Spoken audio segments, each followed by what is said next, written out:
Hello again. Hey. Welcome to Spotlight on Home. Take two. We were talking for 6 or 7 know. minutes and the microphone Yeah. showed up as not on. So, So here we are. All right, so here's a quick rundown. President's Weekend. We had lots of cool things that we did. Mm-hmm. I became a nerd. I got my FCC license, right? Is that right? She became a ham radio. She took her tests for technician class ham operator license. And she must really love me because I've been mocked for this for 25 years, being a nerd. But at the same time, her big mantra is, it's not the jocks that rule the world, it's the nerds. Yeah. And the jocks work for the nerds. So let's be realistic. I mean, whatever we think of Bill Gates and his ilk, they're still nerdy. I don't think he was famous really for major touchdowns. And he knows what a diode is. He knows what a diode and a green means ground. Green means ground. Right. I felt like Marty McFly watching Doc explain the and the guy almost looked like him. He totally did. Yeah. So it's really interesting. Very interesting. We thought the holidays kept us busy. Somehow January, I don't know, maybe we're just tired. But we kind of woke back up. We didn't let February get us down. I tried not to. Actually, we all started working out.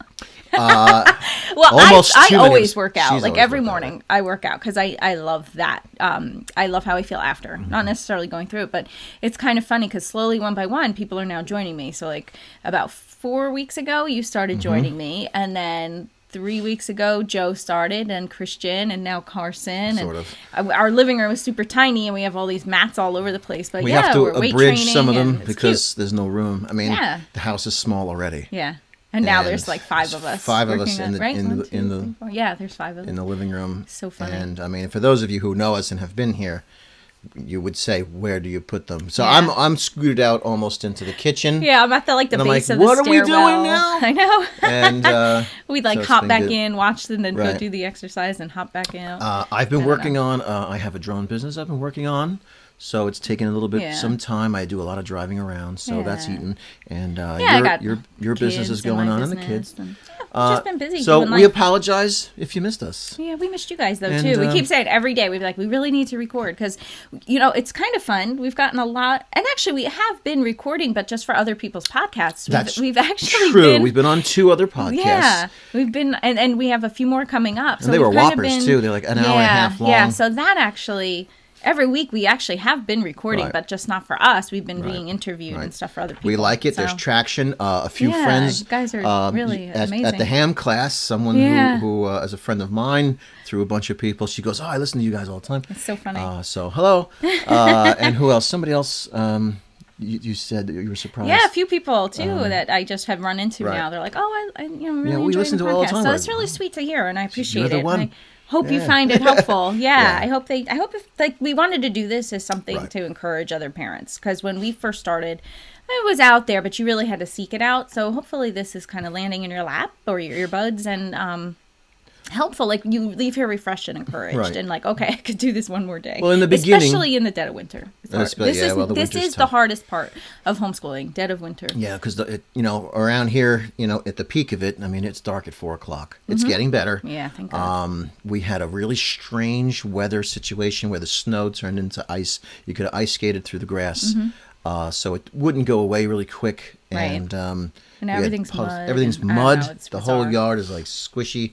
And, the kids go out there and they come back disgusting, to the ankles. And it's like, well, I want you to go out, but I don't want you to come back in. Please stay on the pavement or whatever. And that's hard, It is hard. But and the dog. Right.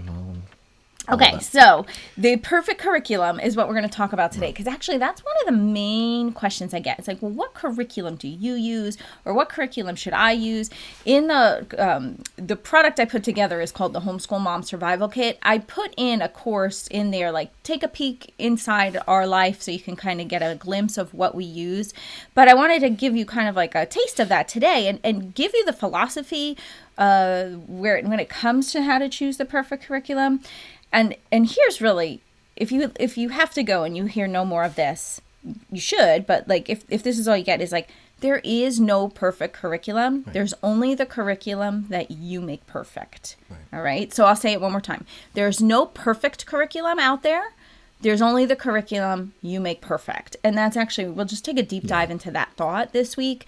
And I hope you leave here encouraged and like, okay, like it's really all up to you as the person who homeschools to kind of make it work for you and hack it, kind of guerrilla homeschool your experience, right? So the homeschool curriculum packages that you might buy are not the holy grail. Like you're allowed to take and pick and choose what you want out of them and leave the rest behind. It's almost like picking out a diet. You know, like, so my other business is, it's called Health, Wellness, and Chocolate, and I teach women how to lose weight and that kind of thing, because that's something I struggled with. And, you know, I'm 70 pounds lighter, and so I walk women through that process.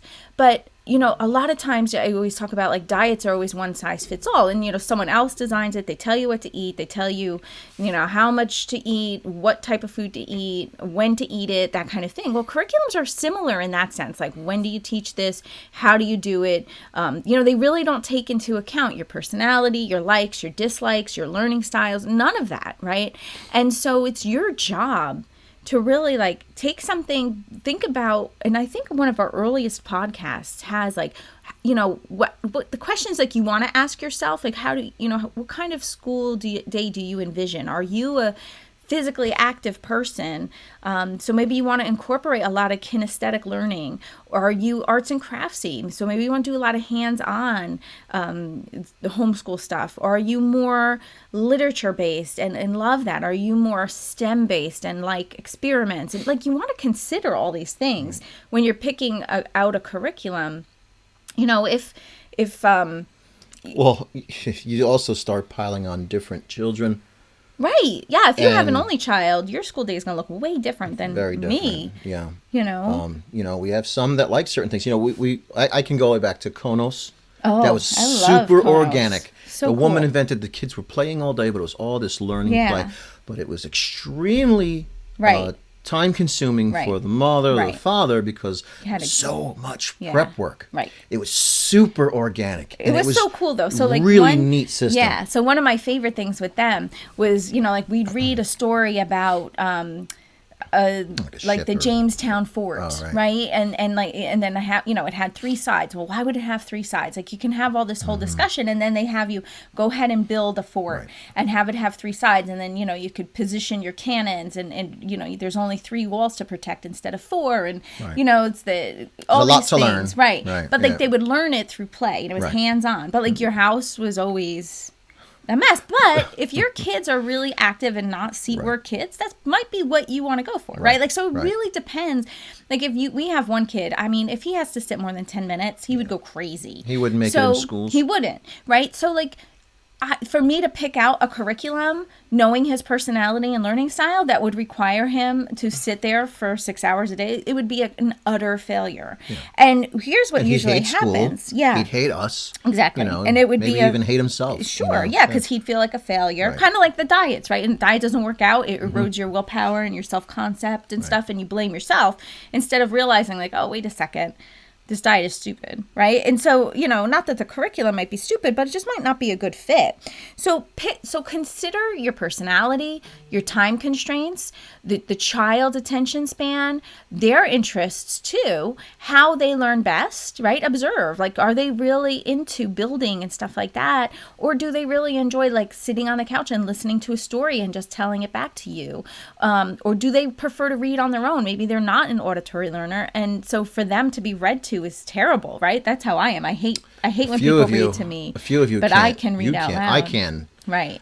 Which works because I read out loud. Right. And you listen. Like it works out perfect. Now, if a kid can also listen and do another thing like play. Oh, yeah. As long as it's not mind-grabbing play. Like I can drive and listen to books or whatever, or I can do other things. But if I have to really think, I start to hear my own voice, and then everything in the back goes away. But you can test that. You read for 5 minutes, and then you ask your kid if they're playing, like with their cars or whatever it is, while you're reading. Allow that if you can. If they're not hearing it, all right, you're going to have to make an adjustment. Or Play-Doh, something like that. Like that yeah, can it's a keep little their bit more fingers mindless. busy. They're making worms and you know whatever. Yeah, something quiet. And if they can reiterate a good percentage, it doesn't have to be perfect. If they can reiterate back, then I'd say keep going. I'd say keep going without hesitating. Yeah. I think you'll be doing okay. What else do you have? Yeah, so one 'Cause I have really a point. major thing I want you to understand too is like if the curriculum isn't a good fit, don't use that as an excuse to stop homeschooling, right? So like say you start homeschooling, you get a curriculum that you think would work out, and then it doesn't work out, and you then catastrophize it and say homeschooling isn't working for us, right? Where it really may just be the curriculum, especially by this time of year. You may be coming up against, like the kids may be bored, or, maybe you're bored, or, maybe the curriculum is like, it seemed like a good idea, but in the trenches, it's terrible, right? But don't use that as an excuse to say like, well, homeschooling didn't work for us. It really very well just could be the curriculum or your learning style or your energy level. Well, If you've got a lot of other things kind of taxing your emotions, maybe a new baby, maybe a sick parent, maybe other commitments that are outside of your control, and, you're blaming the curriculum for not working or homeschooling in general just not being a good fit. But you really feel like that was what you were called to do, then, like consider the curriculum's not a good fit, but then give yourself permission to like kind of cut out what's not working and try to like copy and paste in something else that does.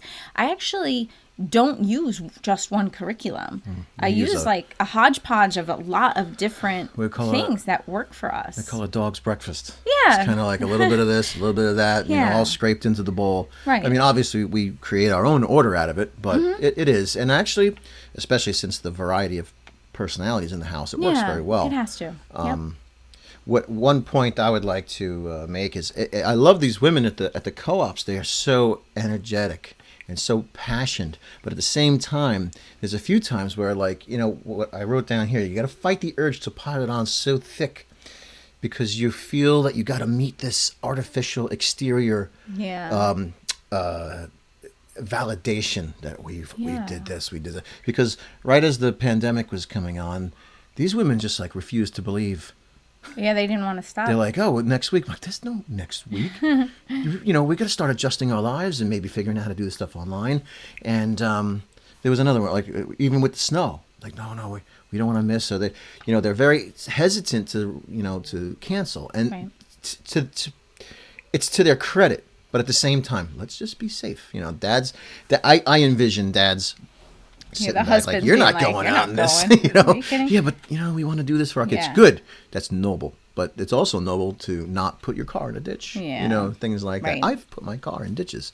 I can say this from personal experience. It's better to not do that. Yeah. All for the job. And so you make a special day out of it, or you just do what you can at home, or you already know what your child is probably going to do that day. If they're playing an instrument or something, well, you practice a little extra or whatever it is. Yeah.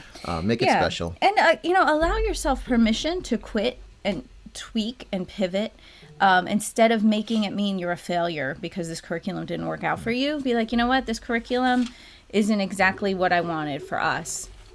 Or, you know what, it's not working for our learning style. Or, wow, it's taking up way more time than's necessary. Fail forward. Learn from it. Don't make it mean you're a failure or homeschooling is a failure. Be like, yeah, this curriculum wasn't really a good fit. I'm going to tweak and I'm going to pivot. Or, you know what, I liked this one aspect of it, but their book list was maybe not hard enough or too easy for us or too hard for us. And I'm going to go over here and use this book list from this curriculum. You know what I mean? And then you can kind of like copy and paste what works for you. Here's a good one too. Yeah. I was chuckling to myself the other day when we had pot pie. Mm-hmm. And, we're going to tell you to do what the children actually already do. They don't like peas or they don't like carrots, but there's the slice of pot pie on her plate. And I said, eat what you're going to eat and put the rest to the side. That's okay. You're not going to stop making dinner, are you? Right. I mean, maybe you want to, because, there's a lot of ungratefulness about it, but you're still going to make dinner. So still, you can still homeschool. You could order out. That's got a different cost. Get a tutor. Get a tutor or send the kid to school. I don't recommend it for a million reasons, but there's a different cost to that. Cost to the family value, cost to your personal values, cost to the time away that you're not building. So you're allowed to set the peas or the broccoli aside and figure it out later when they're more mature. And that's sensible in my mind. I think it's reasonable because we've been doing it for years and turns out it's fine. Yeah, and I mean, you always worry about gaps. Like, what about gaps in their education? And I know we've talked about this on other podcasts too, but there's always going to be gaps in education, regardless of where you go to school, because no one knows every single thing there is to know by 12th grade, ever, anywhere in the world, right? Like, that's crazy. So, of course, there's going to be gaps in education.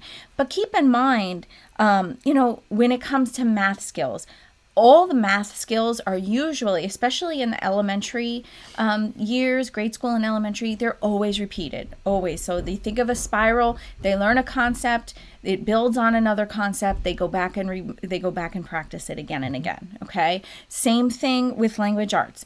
Every year, they learn what a noun is. They learn what a verb is, an adverb, an adjective, how to use quotation marks, when to capitalize. They'll every do that year. In 3rd grade, 4th grade, 5th grade. First, 2nd, 3rd, 4th, all through. They're going to do it in high school, and that first year of college, English Comp 101. They're going to do it again. Absolutely. So don't worry what the predicate and the subject and the indirect, they're going to do those things over and over again. Right. So if they're not good at it, 1st, 2nd grade, don't worry. Right. Don't make it mean again. You're a failure. Yeah. They're not a failure. You're not a failure. The curriculum isn't necessarily a failure. Right. I mean, you got to give the curriculum a fair shake too. You don't just throw our hands up. Because that gets expensive too. Right. And that's why a convention would be good, because at least you can kind of check out and see what's available. But just try not to let it overwhelm you, because it could get really overwhelming. But then also, say another big concern too is my child is 5 or 6 and they're not reading yet or whatever. It's it's okay. That's not the end of the world. Don't make it mean they're never going to read, or they're never going to learn how to, or make it mean something about you, like, oh, homeschooling is not working for us because they don't know how to read yet. Slow down. And I saw this and I thought this was brilliant. When we make popcorn, I put a little bit of oil in a pot. I put the popcorn kernels in the pot. I put the lid on. I turn the heat on. The popcorn kernels don't all pop at the same time, right? They we have 1 or 2 popcorn kernels that pop really early, and then you have a good majority of them that pop, and then you have some that pop right at the end, and then there's 1 or 2 that don't pop. But for the most part, almost all of the popcorn kernels pop eventually over the course of the 5 minutes, right? In all reality, that's kind of like reading. What would happen if they all went off at once? It'd You'd have be a crazy, mess. right? You wouldn't be able to keep up with the kid. But I mean, if they're all popcorn kernels, they've all had the same. They're in the same pot. They've all had the same heat applied. But it's just they're gonna so consider even learning how to read on a spectrum. And so instead of making it mean something that you don't know how to teach them how to read, or that maybe there's something wrong with them and they're not learning how to read, just kind of take a gentle approach. Get them to fall in love with really good stories. Get them to fall in love with good books and the adventures of it, to kind of train their affection towards enjoying a good story, enjoying literature, so that eventually when the reading skills catch up, they'll enjoy it, as opposed to usually people do not like what they're not good at, and kids are the same. So if reading is a struggle for them, they're not going to like reading. Think of an adult. They're not going to like to do something they're not good at. That's just natural, right? You always work in your strengths best. I didn't read until I was 30. Well, you knew how to read. Yes, I knew how to read. I knew how. Yeah. But I you didn't enjoy it. I didn't enjoy it, and I pushed it away. Mm-hmm. And now reading, and I do a lot of listening, but it started with actually reading reading the them. Story, you appreciate a good story now, right? Yeah. I wasn't taught reading with the music of the way language was spoken. Yeah. So it was mechanical. So no story was interesting. I mean, you hear the way I read the scriptures with the kids. Yeah. I give it a lot of animation, so it speaks to them instead of just being read to them like this. Yeah. So. That took a long time. Yes, I could read, despite my efforts to not. Yeah. But that love might not come till 20. Right. But if you can at least just pour into them, instead of making it mean that you were flawed in some way. Yeah, I wasn't flawed. They said I was slow. Yeah. That you'll get labels, and that's dangerous. You have to be careful. I mean, for me, one of the greatest pleasures was when the kids could finally read a stop sign. Yeah. Or the street signs and say, oh, it says stop. Yeah. Yeah, cool. I mean, you're using a little visual aid with the shape, and the knowing, but then they recognized the letters after a while, and then they could read it. And, that can happen older. That's okay. But they get that joy win, especially when you say, good job, yeah, that's right. And it's this sort of communal win for the whole family. Then reading is a very, very positive event. And it can start as simple as stop and yield and speed limit and things like that they're going to see every day. And they love that too, because that shows they kind of grow in their own self-concept. Like, what? I know how to read the world around me. That's so cool. It's very liberating. It's it very is. freeing. That's what I mean. It's like encouraging, because now they've had a tiny win, and then it's like, oh, what else can I do, right? And then they kind of Ferdinand? What? Frederick Douglass has said, to freedom, you would be gained in education or reading, essentially. I can't remember who it was. It was, yeah. Yeah, Frederick Douglass said something along those lines. Oh. Yes. That's probably why it was illegal to teach slaves. It was illegal, right? So, because literacy is important in freedom. But anyway, so don't get hung up on that. Don't make it miserable. Just train their affections to love a good story. In the beginning, if they're struggling to, read out loud to them and just have them narrate back to you. Like, what did you think the story was about? What did you like about it? Did you expect it to end that way? Those kind of, those types of things. Maybe do beautiful picture books to train their tastes towards beauty and good things too, so that they enjoy the riches of literature before they actually understand the comprehension part of it. And just approach it gently, and don't make it mean that homeschooling is bad, or that you're bad, or they're bad, or whatever. You know what I mean? Like, don't make it negative. Just keep plugging along every day, little drops of water. And, it's interesting, too, because we've had the same curriculum that I use for literature and language arts. And my 8-year-old is on the slower end of reading and literacy. And my 6-year-old picked it up almost without... he's already, he started second grade language arts, he's 6. Yeah. And he just gets it. And he's really on the same reading level as my 3rd grader.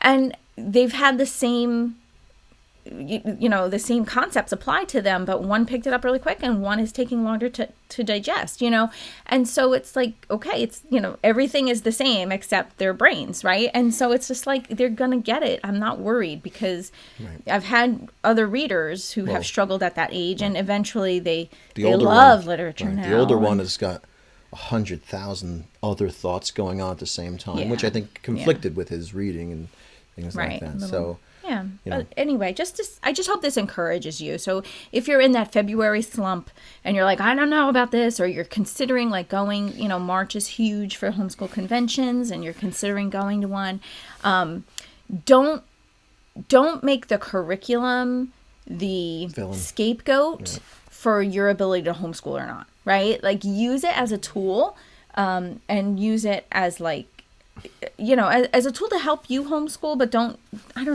bow at the altar of the curriculum either. Like, you don't have to do that. Right. They aren't you. They're helpful, but they're not you. They're great tools. They're good guides, but they're definitely not set in stone. Use common sense, use love, consider your kids, consider you, all those things. And I know we had that in an earlier podcast about how to choose a good curriculum, but I wanted to leave you with that. Right about now is when she'd be coming home with the flyers to the local Christian school. Mm-hmm. It was like, no, honey, it's going to be okay. It's almost, we can adjust, we can adapt. Yeah, we have to tweak. And now she's preaching it. So, it must be true. Right. So anyway, I'll leave you with that thought. There is no perfect curriculum. There's only the curriculum that you make perfect. Right. And we Ride will... it like you stole it. Yeah. And if you're new here, thanks for listening. Head over to Spotlight on Home. You can download our 10 tips to start homeschooling now. That's on our website, spotlightonhome.com. And we have an episode that I had done that speaks about, when, mom's typically the one in the trenches. This is for encouragement for men to work with moms and to be there, be present, because don't just leave her out there on her own, right? I want to encourage fathers to be very much involved as possible. So, thanks for coming again. Hi, everybody who... Yeah, thanks for being here. Faithful followers, and please tell your friends. Yeah. Oh, and if you did want more encouragement and actually go a little bit deeper on some of the, kind of like the mental and mindset help with the whole homeschooling thing, you might want to grab the Homeschool Mom Survival Kit. That's also at spotlightonhome.com. It's right at the top. You can just click on that and grab that too. Thanks for listening. Thanks, guys. Have a good week. Bye. Bye-bye.